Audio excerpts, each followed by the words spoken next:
Hey everybody, welcome. My name is Steve, and this is going to be something a little bit different from my channel. I'm going to do a kind of a video on a off-the-shelf purchased product. Normally I do how-to videos and build videos, but this is just something different.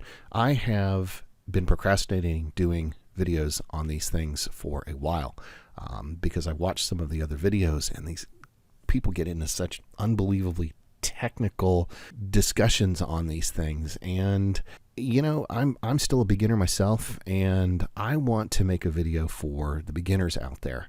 Beginners have different needs than established pilots. Beginners just want something that they can fly and have fun with and get better so that they can make an investment in something, you know, maybe bigger and better and more expensive. I have been wanting to bring you videos on my Tiny Hawk Freestyle 2, and I broke it before I had the opportunity to do a video on it. I've been wanting to bring you a video on my Tiny Hawk Race 2 and crashed it as well. That's not to say that these things aren't incredibly durable. These things are both amazing.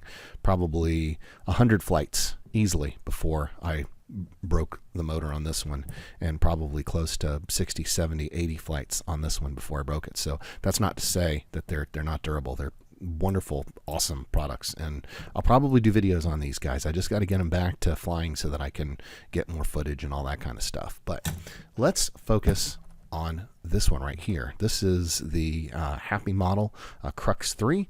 You've got different options on how you want to go with your receiver. I just went ahead and went the easy route and got the built-in receiver, which is the SPI. So let me go ahead and open this thing up. Okay, so in the box, you get some extra pops. You get the rubber bands, you get a couple tools, and you get the 3D printed holder for, I think it's Insta360 camera.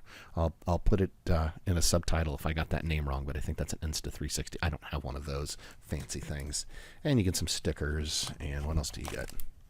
Oh, you get the little programmer thing for the camera, which I just do that in Betaflight. And it looks like you get some pretty good instructions as well. So good stuff there. So it comes with a lot of stuff. Now, let me just say that this little toothpick quad here, this is how it compares in size to, this is the Tiny Hawk Freestyle right here. So the geometry is a little bit different, but it looks like they're pretty darn close. See, this is where people get into all the specs and all the specific numbers and stuff like that. And if that's what you're interested in, I'm not your guy. I'm just going to do a high-level overview. And obviously, this is not what the Freestyle looks like. This is a Freestyle that has been crashed and has been taken apart because I need to put it back together again. But just give you an idea on the difference. And then, of course, the Race, the Tiny Hawk Race is... compare the Freestyle and the Race. You can see there that there is a bit of a difference there as well. The Race is smaller.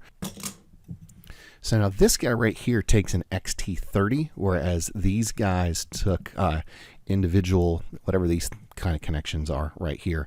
So with, say for example, with the Tiny Hawks, both Tiny Hawks, I have been using these Emax 450 batteries, and you basically just use 2 of them at a time.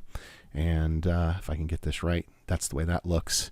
And those are charged with the little thing that comes with the Tiny Hawks. So you basically just pop that into a USB. You can charge 6 at a time. So this is a 2S battery here. You can see the difference between this guy and this guy. And here's the connections that he has. And what I purchased to charge these guys is this parallel charger right here. This will charge 4 batteries at once, and I can do either XT60s or XT30s. Now let's do a real quick reminder here that I'm not coming at you from the perspective of somebody with years and years and years experience. I'm just pretty much just a tick past beginner myself, and these are my findings as it would pertain to the interest of a beginner. All 3 of these things are very durable. Okay, don't get me wrong, they're very durable. This thing has been smacked hard into trees and has been crashed very, very hard, and it just keeps coming away from it. One of my main concerns, I was like, well, what's the rinky-dink rubber band deal? I did not like the idea of the rubber bands prior to buying it, but it's actually easier to deal with than a strap. Boom. You're in. So the rubber band, don't let the rubber band bother you. It's not that big of a deal. So yeah, I mean, I could give you the specs on all this stuff, and a lot of people in these videos, they read off all these specs and everything like that, and I could do that, but I know you can read.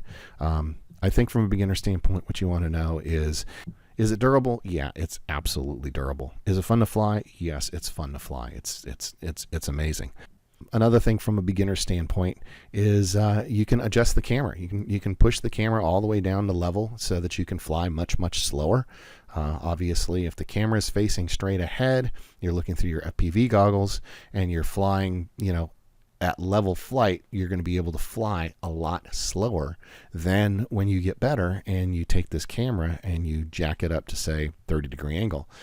So when you pitch the camera up, obviously you're going to be pitching forward as you're flying. You're going to be flying much faster as you get better. So yeah, it is easy to fly, and it is very durable, and I think that's really what it all boils down to. All right, so I just wanted to show you a little bit of footage of it flying right here, both from the ground, and here in a second I'll show you some footage through the through my Sky Zone goggles. And so both my son and I are both relatively new at flying FPV. We've only been flying for probably the last several months. Obviously the thing is very responsive. I mean, even the default settings in beta flight, and this is where all the technical stuff comes into play in terms of what the manufacturer's done in terms of settings and rates and PIDs and all that kind of stuff. Even right out of the box, from a beginner standpoint, even right out of the box, the thing flies really well. It's very responsive.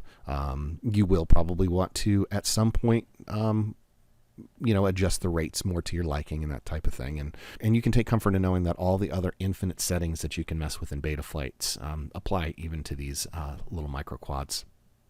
All right, so the bottom line on this thing is that it is a great option for a beginner. It's a great option for a first FPV quad.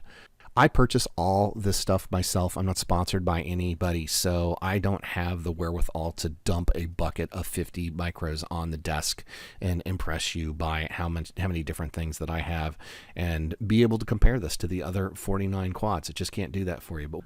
But what I can do for you is I can tell you that this is an excellent quad to start with. It's a ton of fun to fly, and it's pretty durable. Should you get this one first or this one first?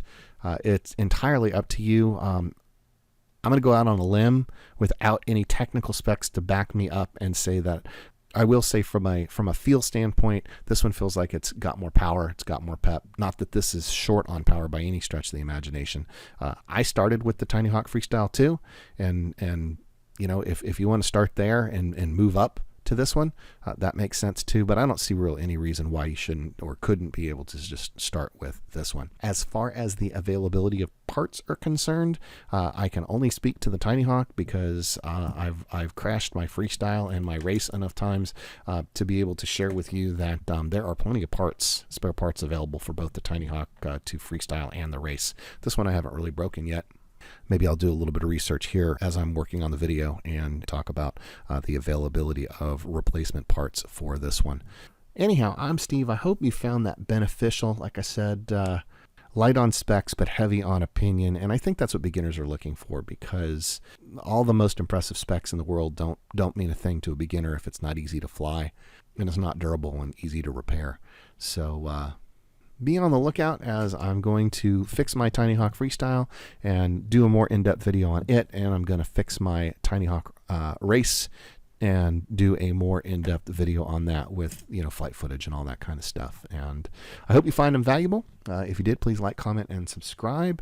Beginners have specific needs, and a beginner's need is different from an experienced pilot, and that's why I make videos. Because I think I still have a good grasp on what's important to beginners. This is not a cheap hobby, and it's a hard hobby to get into because it is so overwhelming in terms of what you should buy, what you shouldn't buy, and all that kind of stuff. And I hope that I can help out in one way or another there. So anyhow, I'm Steve, and I look forward to seeing you in the next video.